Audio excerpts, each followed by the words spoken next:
కలెక్టర్గా ఈరోజు బాధ్యత స్వీకరిస్తున్నందుకు చాలా ఆనందంగా ఉంది. నేను చిత్తూరు జిల్లాలో 1.5 year వరకు పనిచేసి ఇప్పుడు కాకినాడ రావడం జరిగింది.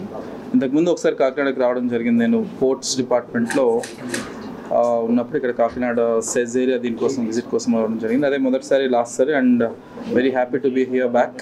అండ్ చాలా ఎలా చెప్పను, చాలా లాట్ ఆఫ్ హిస్టరీ అండ్ చాలా మంచి పేరున్న డిస్ట్రిక్ట్.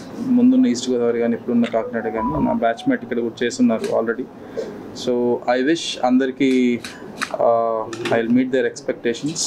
అండ్ ప్రజాప్రతినిధులు లేదా గవర్నర్ చంద్రబాబు నాయుడు గారి సీఎం గారి ఆదేశాల మేరకు గవర్నమెంట్ పనులు, గవర్నమెంట్ పథకాలు వారి ఎక్స్పెక్టేషన్స్ మేరకు నేను చేయగలుగుతానని చెప్పి ప్రామిస్ చేస్తూ and I will take care of all the team and we will live up to the expectation of the public. Thank you. Thank you. Yeah, so recently ఒక 3 days back మన chief secretary గారు కూడా దీని గురించి ఒక meeting పెట్టి ఒక action plan తయారు చేశారు. ఈ జిల్లా కూడా చేస్తుంటారు అనుకుంటున్నాను. నివాస్ సార్ ఆల్రెడీ హెల్త్లో పనిచేశారు కాబట్టి so sir is very experienced in that aspect also. Already దానికి సంబంధించి ఒక కోఆర్డినేషన్ మీటింగ్ కూడా పెట్టారని చెప్పారు. So I will take it from there. So అక్కడ నుంచి ఏదైనా ఇంకా పరిస్థితి అనుగుణంగా ఏదైనా మార్పులు చేయించాలంటూ చేస్తూ we will try to not have any ఇంకొక అవుట్బ్రేక్ రాకుండా మా ప్రయత్నం మనం చేస్తాం. జిల్లాలో మీ మార్పు ఎలా ఉంటుంది? ఇప్పుడే జాయిన్ అయ్యాం కదా, let me understand the district and then see what is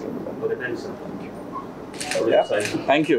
మరిన్ని వీడియోస్ కోసం ఛానల్ ని సబ్స్క్రైబ్ చేయండి. లేటెస్ట్ అప్డేట్స్ కోసం వాట్సాప్ ఛానల్ ని ఫాలో చేయండి అండ్ లింక్ డిస్క్రిప్షన్ లో ఉంది.